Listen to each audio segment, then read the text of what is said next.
the early 2010s, a grim discovery on the remote shore of Gilgo Beach on Long Island ignited one of the most chilling, unsolved crime sagas in American history. A sheriff's deputy and his dog came upon human remains lying in a tangled mass of dunes and brush. Over subsequent weeks, the bodies of at least 10 people, mostly young women who had worked as escorts, were found scattered along a 5-mile stretch of road along the barrier islands of Suffolk County, New York. The victims shared a haunting profile: vulnerable women, many with histories of escort work or drug use, whose disappearances and deaths had largely slipped under the radar. Among them was Shannon Gilbert, who vanished in May 2010 after a fearful 911 call from the Oak Beach area. Her case catalyzed public awareness and set investigators on a new path. The story is the subject of the 3-part docuseries Gone Girls, The Long Island Serial Killer, 2025, directed by Liz Garbus. It blends stark crime scene archival footage, victim family testimony, and police interviews to trace the tangled investigation.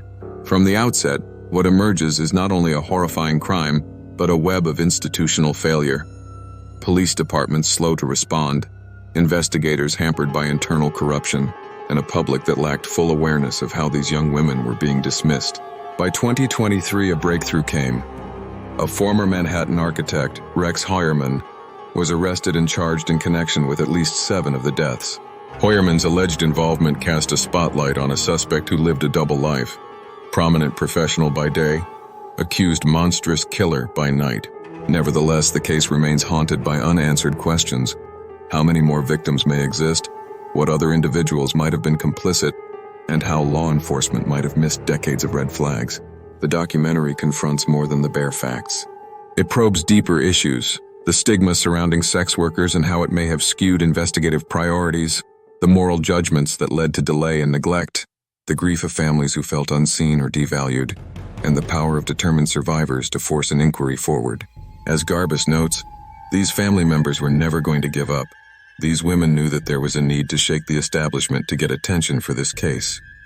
Visually, the narrative transitions from cold forensic snapshots of bodies in the sand to intimate portraits of lives lived, daughters, sisters, friends who had dreams beyond their circumstances. It reminds viewers that these were not nameless casualties but people with stories. The vantage shifts then to the offices of investigators and the corridors of justice, documenting the slow grind of DNA testing, cell tower analysis, and procedural investigations. The discipline of investigation is juxtaposed with bureaucratic inertia and cultural bias. Finally, the docuseries serves as a cautionary tale about what happens when vulnerable individuals fall outside society's circle of concern, when assumptions bluntly assign value to a life only if it fits a deserving victim profile.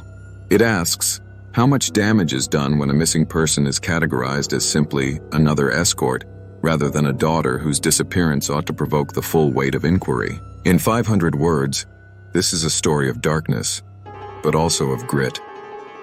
The fog of denial that surrounded the Gilgo Beach killings is being pushed aside by voices that will not be silenced. It is about a mystery that may not be fully solved, but about lives that demand being seen, remembered, and accounted for. Thanks for watching, and see you in the next video.